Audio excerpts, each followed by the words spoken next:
19 മത്സരാർത്ഥികൾ, 20 വ്യക്തികൾ, 100 ദിവസങ്ങൾ.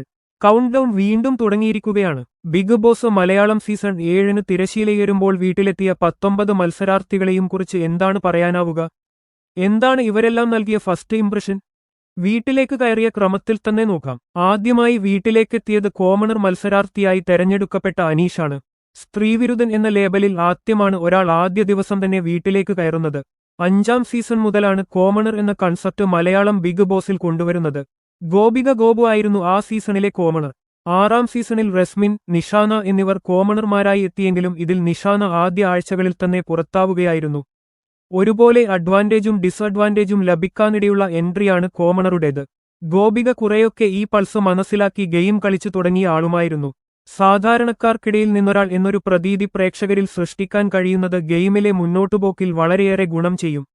ഈ കോമൺ മാൻ ഇമേജ് ഉണ്ടാക്കാനാവുന്നവർ ഷോയിൽ കൂടുതൽ ദിവസങ്ങൾ നിലനിൽക്കുന്നത് പതിവ് കാഴ്ചയാണ്.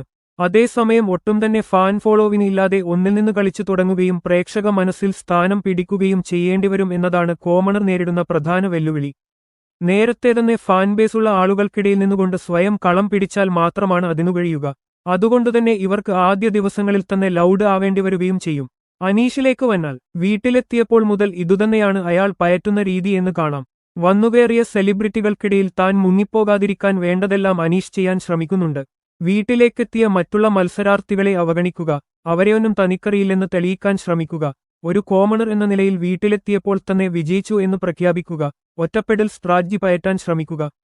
അങ്ങനെ വേണ്ടതെല്ലാം ആദ്യ ദിനം തന്നെ ചെയ്യുകയാണ് അനീഷ്. കുറച്ച് ഓവറായാലേ ആളുകൾ ശ്രദ്ധിക്കൂ എന്ന് പറയുന്നതിനെ ശരിവച്ചുകൊണ്ട് സോഷ്യൽ മീഡിയ ഏറ്റവും കൂടുതൽ ചർച്ച ചെയ്യുന്നതും ട്രോളുന്നതും എല്ലാം ഈ കോമണറെയാണ്. പക്ഷേ ആദ്യ ദിനം തന്നെ ഉണ്ടാക്കിയെടുക്കുന്ന ഈ വെറുപ്പിക്കൽ ഇമേജ് ഗുണത്തേക്കാളേറെ ദോഷമുണ്ടാക്കിയ ചരിത്രമാണ് ബിഗ് ബോസിനുള്ളത്. ആദ്യ ആഴ്ചയിൽ എവിക്ഷൻ ഉണ്ടായാൽ അത് ഏറ്റവും കൂടുതൽ ബാധിക്കാനിടയുള്ള മത്സരാർത്ഥിയും എവിക്ഷൻ ഉണ്ടായില്ലെങ്കിൽ അതിന്റെ മെച്ചം ഏറ്റവും കൂടുതൽ ലഭിക്കാനിടയുള്ള മത്സരാർത്ഥിയും അനീഷ് തന്നെ. ആദ്യ സീസണിലെ ക്യാപ്റ്റൻ കൂടിയായതോടെ അനീഷിന്റെ യുദ്ധം കമ്പനി കാണാനിരിക്കുന്നതേയുള്ളൂ എന്നാണ് സോഷ്യൽ മീഡിയ പറയുന്നത്. ഏതായാലും രജിത് കുമാർ ആവാനാണോ അതോ രതീഷ് കുമാർ ആവാനാണോ അനീഷിന്റെ വിധിയെന്ന് കണ്ടറിയാം. ബി പ്രേക്ഷകർക്ക് ഏറ്റവും കൂടുതൽ പരിചയമുള്ള മുഖം എന്നതാണ് അനുമോൾക്ക് ബിഗ് ബോസിലുള്ള ഏറ്റവും വലിയ അഡ്വാൻറ്റേജ്. വിവിധ പ്രായത്തിലുള്ളവർ കാണുന്ന ഷോ ആണ് ബിഗ് ബോസ്. വീട്ടമ്മമാർക്ക് സീരിയലുകളിലൂടെയും ചെറുപ്പക്കാർക്കും കുട്ടികൾക്കുമെല്ലാം കോമഡി ഷോകളിലും സോഷ്യൽ മീഡിയയിലൂടെയും എല്ലാം അനുമോളെ പരിചയമുണ്ട്. ഒട്ടും മേഡപ്പ് അല്ലാത്ത അവരുടെ സംസാരരീതിയും ഒരുപക്ഷെ ആളുകൾക്ക് ഇഷ്ടമാവാൻ സാധ്യതയുണ്ട്. എപ്പോഴും വളരെ ഊർജ്ജസ്വലതയോടെ ഓടിച്ചാടി നടക്കുന്ന അനുമോൾ വീട്ടിലുള്ളവരുടെ ശത്രുത പിടിച്ചുപറ്റാനുള്ള സാധ്യത താരതമ്യേന കുറവാണെന്ന് തോന്നുന്നു. പെട്ടെന്ന് സങ്കടം വരികയും കരയുകയും ചെയ്യുന്ന ആളാണ് താൻ എന്നാണ് അനു പറഞ്ഞത്. ഇത് ബിഗ് ബോസ് വീട്ടിൽ എങ്ങനെയാവും സ്വീകരിക്കപ്പെടുക എന്നതൊരു ചോദ്യമാണ്. പൊതുവെ പെട്ടെന്ന് കരയുന്ന ആളുകളെ വീടിനകത്തും പുറത്തുമുള്ളവർ വേഗത്തിൽ ജഡ്ജ് ചെയ്യുന്നത് പതിവാണ്. കൂടാതെ വരും ദിവസങ്ങളിൽ വീട്ടിലുണ്ടാകാൻ പോകുന്ന സംഘർഷഭരിതമായ സാഹചര്യങ്ങളെ ഇമോഷണലായ അനുമോൾ എങ്ങനെ നേരിടുമെന്നും അറിയേണ്ടതുണ്ട്. ഈ സീസണിലെ ചാമിങ് യങ് മാൻ ആയാണ് ആര്യൻ കദൂരിയയുടെ വരവ്. ഒറ്റയടിക്ക് കഴിഞ്ഞ സീസണിലെ അർജുൻ ശ്യാം ഗോപനെയാണ് ആര്യൻ ഓർമ്മിപ്പിച്ചത്. 6ാം സീസണിലെ ആദ്യ ടാസ്കിൽ അർജുൻ ഒന്നാമതായതുപോലെ ആര്യനും വീട്ടിലേക്ക് കയറുന്നതിന് മുമ്പ് നൽകിയ ടാസ്കിൽ തന്നെ ഒന്നാമതെത്തി. ഫിസിക്കലി വളരെ ഫിറ്റായ ഒന്നിലേറെ മത്സരാർത്ഥികളുള്ളൊരു സീസൺ കൂടിയാണ് സീസൺ 7. ആ കൂട്ടത്തിലും ആര്യൻ മുന്നിൽ തന്നെയുണ്ടാകാൻ സാധ്യതയുണ്ട്. വളരെ സൗമ്യമായ പെരുമാറ്റവും കൂളായ ഇടപെടലുകളുമെല്ലാം ആര്യന് യുവാക്കൾക്കിടയിൽ പിന്തുണയുണ്ടാകാൻ സഹായിച്ചേക്കും. കൂടാതെ കൂട്ടത്തിൽ ഒരു ലവ് ട്രാക്കിന് സാധ്യതയുള്ള മത്സരാർത്ഥിയെന്ന് തോന്നിപ്പിക്കുന്ന ആളും ആര്യൻ തന്നെ. മിംഗിൾ ആവാൻ താൽപ്പര്യമുള്ള ഈ സിംഗിൾ മാൻ ആദ്യ ഇംപ്രഷൻ നൽകുന്നതിൽ ഏറെക്കുറെ വിജയിച്ചെന്നു തന്നെയാണ് കരുതാനാവുക. വീടിന്റെ മൊത്തത്തിലുള്ള ഉത്തരവാദിത്തം ഏറ്റെടുക്കുന്ന കൂട്ടത്തിൽ സീനിയറായ ഒരു വനിതാ മത്സരാർത്ഥി എല്ലാ സീസണിലും ഉണ്ടാകാറുണ്ട്. ഭാഗ്യലക്ഷ്മി, ലക്ഷ്മിപ്രിയ, മനീഷ, യമുന റാണി അങ്ങനെ പവർഫുൾ ആയവരും അല്ലാത്തവരുമായി ഒത്തിരിപേർ. ആ ലിസ്റ്റിൽ പെടുമോ കലാഭവൻ സരിക എന്നാണ് പലരുടെയും ചോദ്യം.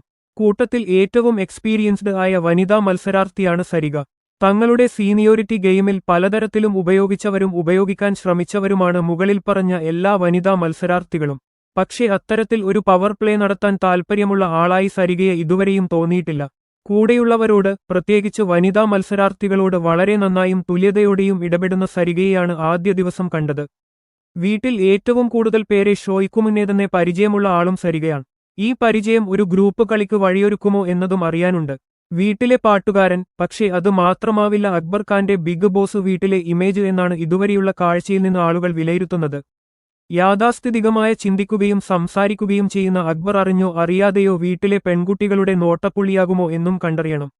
സ്ട്രോങ് ആയി നിലപാടുകൾ പറയുന്ന അക്ബർ അനീഷിനെ ഡീൽ ചെയ്തതെല്ലാം ഇതിനോടകം പ്രേക്ഷകരിൽ ഏറെ സ്വാധീനം ഉണ്ടാക്കിക്കഴിഞ്ഞു. നല്ല ഹ്യൂമർ സെൻസുള്ള മത്സരാർത്ഥികൾ ഈ സീസണിൽ ഒന്നിലേറെയുണ്ട്. അക്ബർ ഖാനും അത്തരത്തിൽ ഒരാളാണെന്നാണ് തോന്നുന്നത്. എവിടെയൊക്കെയോ ഒരു അഖിൽ മാരാർ വൈബ് തരുന്ന അക്ബർ അഖിലിനോളം പവർഫുൾ ആകുമോ എന്ന് ഇപ്പോൾ പറയാനാവില്ല. എങ്കിലും മ്യൂസിക് റിയാലിറ്റി ഷോകളിലൂടെ നേടിയ ഒരു ഫാൻ ബേസ് ആദ്യ ആഴ്ചകളിലെങ്കിലും അക്ബറിനെ തുണയ്ക്കാനാണ് സാധ്യത. അപ്പനോട് വളരെ ക്ലോസ് ആയ എനർജറ്റിക് ആയ പെൺകുട്ടി. ആർ.ജെ. ബിൻസിയുടെ ഇൻട്രോയും സംസാരവുമെല്ലാം തന്നത് അങ്ങനെയൊരു വൈബാണ്. ഈ എനർജി തന്നെയാകും ബിൻസിയുടെ പോസിറ്റീവും. പെട്ടെന്ന് സൗഹൃദങ്ങൾ ഉണ്ടാക്കാനും ആളുകളുമായി അടുപ്പം സ്ഥാപിക്കാനും ബിൻസിക്ക് കഴിയുമെന്നാണ് ഇതുവരെയുള്ള പെരുമാറ്റത്തിലൂടെ മനസ്സിലാകുന്നത്. എങ്കിലും സംസാരത്തിൽ മുഴച്ചു നിൽക്കുന്ന കൃത്രിമത്വം ഒരൽപ്പം അന്നോയിങ് ആണ്. റേഡിയോയിൽ ശ്രോതാക്കളോട് സംസാരിക്കുന്ന അതേ മോഡുലേഷനിലാണ് ബിൻസി വീട്ടിനകത്തുള്ളവരോടും സംസാരിക്കുന്നത്. ഞാൻ ആർ.ജെ. ബിൻസി എന്ന പരിചയപ്പെടുത്തലും എടുത്തുതന്നെ പറയണം. പോകെ കൂടുതൽ നാച്ചുറലായ ബിൻസിയെ കാണാനായാൽ ബിഗ് ബോസ് വീട്ടിലെ നല്ല മത്സരാർത്ഥികളിൽ ഒരാളായി അവർ മാറുമെന്നുതന്നെയാണ് കരുതാനാവുക. കൃത്യമായ പോയിന്റുകൾ സംസാരിക്കാനുള്ള കഴിവും വിശാലമായ കാഴ്ചപ്പാടും കുറെയൊക്കെ എല്ലാവരെയും കേൾക്കാനുള്ള മനസ്സും. ഇത്രയുമാണ് ഒനിൽ സാബു ഒന്നാം ദിവസം തന്നെക്കുറിച്ച് പ്രേക്ഷകരിൽ ഉണ്ടാക്കിയ ഇമേജ്. പുരോഗമനപരമായി സംസാരിക്കുന്ന ഒരുപാടുപേർ ഈ സീസണിലുണ്ട്. വീട്ടിലുണ്ടാകാൻ സാധ്യതയുള്ള സദാചാര തർക്കങ്ങളിലും മറ്റും മോഡറേറ്ററാവാൻ സാധ്യതയുണ്ട് സാബു. ബിഗ് ബോസ് പോലെ ലിമിറ്റഡ് റേഷനുള്ള ഒരു സ്ഥലത്ത് തന്റെ കുക്കിംഗ് സ്കിൽ ഒക്കെ എത്രത്തോളം പുറത്തെടുക്കാനാവുമെന്ന് പറയാനാവില്ല. എങ്കിലും ആളുകളിൽ ഒരിഷ്ടമൊക്കെ ഉണ്ടാക്കാൻ ഒനിൽ സാബുവിനും കഴിഞ്ഞെന്നു വേണം പറയാൻ. മിനിസ്ക്രീൻ പ്രേക്ഷകരുടെ പ്രിയപ്പെട്ടവരിൽ ഒരാളായാണ് ബിന്നി സെബാസ്റ്റ്യൻ എത്തുന്നത്. എല്ലാ സീസണിലും ഉണ്ടാകാറുണ്ട് അത്തരത്തിൽ പോപ്പുലറായ ഒരു സീരിയലിലെ പോപ്പുലറായ ഒരു കണ്ടസ്റ്റന്റ്. ആര്യ, വീണ, മഞ്ജു പത്രോസ്, ധന്യ മേരി വർഗീസ്, റനീഷ, ശരണ്യ, അപ്സര, അങ്ങനെ പലരും. ഇവരെല്ലാം ബിഗ് ബോസ് വീട്ടിൽ ഒരു പരിധിയിലേറെ പിടിച്ചുനിന്നവരുമാണ്. സീരിയൽ ബാക്ക്ഗ്രൗണ്ടും ഒരു പരിധിവരെ അതിന് ഇവരെ സഹായിച്ചിട്ടുണ്ട്. ബിന്നിയും ഈ കൂട്ടത്തിൽ ഉൾപ്പെടുന്ന ആളാവാനാണ് സാധ്യത. വീട്ടിൽ കയറും മുമ്പുള്ള ആദ്യ ടാസ്കിൽ മുന്നിലെത്താനായത് ബിന്നിയെ സഹമത്സരാർത്ഥികളിൽ പലരും ഒരു എതിരാളിയായി കാണാൻ വഴിവച്ചേക്കും. സ്മാർട്ടായി ഗെയിം കളിക്കുമോ അതോ കാര്യങ്ങളിൽ ഇടപെടാതെ പിന്നോട്ടു വലിയുമോ ബിന്നി സെബാസ്റ്റ്യൻ എന്ന് വരും ദിവസങ്ങളിൽ അറിയാം. അടിപൊളിയാണല്ലോ എന്ന് ഇൻട്രോയിൽ തന്നെ തോന്നിപ്പിച്ച ആളാണ് അഭിലാഷ്. പരിമിതികളെ കൂസാത്ത അഭിയുടെ പ്രകടനവും സ്മാനസും എല്ലാം ആരെയും ഇംപ്രസ് ചെയ്യും. ബിഗ് ബോസ് വീട്ടിലേക്ക് താനെത്തിയത് ഡിഫറന്റ്ലി ഏബിൾഡ് ആയ മനുഷ്യർക്കുള്ള പ്രചോദനമായാണ് എന്ന വാക്കുകളും അഭിലാഷിനോട് പ്രേക്ഷകർക്കൊരു കണക്ഷൻ ഉണ്ടാക്കിയിട്ടുണ്ട്. സിമ്പതി നേടാൻ ഒട്ടും ശ്രമിക്കുന്നില്ല എന്നതാണ് അഭിലാഷിന്റെ പ്ലസ് പോയിന്റ്. എന്നു മാത്രമല്ല ഒപ്പമുള്ളവരെക്കാൾ ആക്റ്റീവാണ് താനെന്നും അഭി വീടിനകത്തും പുറത്തുമുള്ളവർക്ക് വ്യക്തമാക്കി കൊടുത്തിട്ടുണ്ട്. അഭിയെ എതിരാളിയാക്കുന്നത് അത്ര നന്നാവില്ലെന്ന് ആദ്യഘട്ടങ്ങളിലെങ്കിലും സഹമത്സരാർത്ഥികൾക്ക് തോന്നാനിടയുണ്ട്. ഇത് അഭിക്ക് ഗുണകരമായി ഭവിക്കാനും സാധ്യതയുണ്ട്. ഏതായാലും ഈ സീസണിലെ സ്ട്രോങ് മത്സരാർത്ഥികളിൽ ഒരാളായിരിക്കും അഭിലാഷ് എന്നാണ് ഒറ്റ ദിവസത്തെ ഒറ്റനോട്ടത്തിൽ മനസ്സിലാകുന്നത്. ബിഗ് ബോസ് വീട്ടിലെ ഏറ്റവും പ്രായം കുറഞ്ഞ മത്സരാർത്ഥി. പക്ഷേ ആ പ്രായക്കുറവ് തന്റെ ഗെയിമിനെ ബാധിക്കില്ലെന്നാണ് റെന്ന ഫാത്തിമ തെളിയിക്കുന്നത്. ഗെയിമിനെ ഏറെക്കുറെ നന്നായി മനസ്സിലാക്കിയ റെന്ന വീട്ടിലെ മറ്റുള്ളവരുടെ ഗെയിമുകളും സ്ട്രാറ്റജികളും മനസ്സിലാക്കി അതിനനുസരിച്ച് പെരുമാറുന്ന ഒരാൾ കൂടിയാണെന്ന് തോന്നുന്നു. അനീഷും റെന്നയും തമ്മിലെ സംഭാഷണങ്ങളെല്ലാം ബിഗ് ബോസ് ഗ്രൂപ്പുകളിലും ചർച്ചയായിട്ടുണ്ട്. പ്രായത്തിൽ ചെറുതാണ് എന്നതുകൊണ്ട് വീട്ടിലുള്ളവരുടെ ഉപദേശങ്ങൾ കേൾക്കാൻ ഒരുപക്ഷെ ഏറ്റവും കൂടുതൽ സാധ്യതയുള്ള ആളാണ് റെന്ന. ഇതിനെയെല്ലാം എങ്ങനെയാകും റെന്ന ഡീൽ ചെയ്യുക എന്നത് കൗതുകകരമാണ്. നല്ല ഹ്യൂമർ സെൻസുള്ള അത്രതന്നെ പരിചയസമ്പത്തുള്ള വീട്ടിലെ സീനിയർ. എന്നിട്ടും മുൻഷി രഞ്ജിത്ത് ഇതുവരെ ആ അധികാരം ആർക്കുമേലും എടുക്കുന്നത് ശ്രദ്ധയിൽപ്പെട്ടില്ല. അതുതന്നെയാണ് പുള്ളിയുടെ പ്രധാന പോസിറ്റീവും. സാധാരണ ബിഗ് ബോസ് വീട്ടിലെ സീനിയർ മത്സരാർത്ഥികളുടെ പതിവാണ് സീനിയേഴ്സിനെ കൂട്ടി ഗ്രൂപ്പ് ഉണ്ടാക്കലും അതുവഴിയുള്ള അധികാരപ്രയോഗങ്ങളും.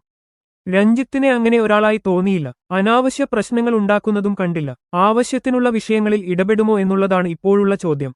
ഫിസിക്കൽ ടാസ്കുകളിൽ കാര്യക്ഷമമായി ഇടപെടാൻ കഴിയുമോ എന്നതും കണ്ടറിയാം. വലിയ നെഗറ്റീവ് ഇമേജുമായാണ് ശാരികയുടെ ബിഗ് ബോസിലേക്കുള്ള വരവ്. പക്ഷേ അത്രയും നെഗറ്റിവിറ്റിയുള്ള ഒരാളായി ഏതായാലും ആദ്യ ദിവസം തോന്നുന്നില്ല എന്നതാണ് വാസ്തവം. അടുത്തറിഞ്ഞാൽ എല്ലാവരും പാവങ്ങളാണ് എന്നുള്ള ജിസു ജോയ് തിയറി പ്രകാരം നോക്കിയാൽ ഹേറ്റേഴ്സിനെ കുറക്കാനും ഇഷ്ടപ്പെടുന്നവരെ ഉണ്ടാക്കാനും ശാരികയ്ക്ക് കഴിഞ്ഞേക്കും. ഒന്നാം ദിവസം പിന്നിടുമ്പോൾ ആൾ കൊള്ളാമല്ലോ, വിചാരിച്ചതുപോലെയല്ലല്ലോ എന്നാണ് ശാരികയെക്കുറിച്ചുള്ള പൊതു അഭിപ്രായവും. സ്ട്രോങ് ആയി അഭിപ്രായം പറയാനുള്ള കഴിവും പറയുന്ന കാര്യങ്ങളിലെ ക്ലാരിറ്റിയും ശാരികയുടെ പ്ലസ് പോയിന്റുകളാണ്. ഷോയിലെ കരുത്തരായ ഫീമെയിൽ കണ്ടസ്റ്റൻസിൽ ഒരാളായി ശാരിക മാറുമെന്നാണ് ആദ്യ ദിവസത്തിൽ പറയാനാവുക. വർഷങ്ങൾക്കുമുമ്പ് അവസാനിച്ച സീരിയലിലെ നായക കഥാപാത്രത്തിന്റെ പേരിൽ ഇപ്പോഴും അറിയപ്പെടുന്നത് ഒരു ചെറിയ കാര്യമല്ല. ഷാനവാസിന്റെ പ്രധാന മുതൽക്കൂട്ടും ഈ രുദ്രൻ ഇമേജ് തന്നെ. ആദ്യ ദിവസത്തെ സോഷ്യൽ മീഡിയ പിന്തുണയിൽ മുന്നിട്ടുനിൽക്കുന്നവരിൽ ഒരാളും ഷാനവാസാണ്. തന്റെ പിന്നാലെ കൂടി സ്റ്റാർ ബാഡ്ജ് പിടിച്ചെടുക്കാൻ ശ്രമിക്കുന്ന അനീഷിനെ നിഷ്പ്രഭനാക്കിക്കൊണ്ട് ഒനീലിന് ഷാനവാസ് ബാഡ്ജ് നൽകിയത് നല്ലൊരു മൂവായിരുന്നു.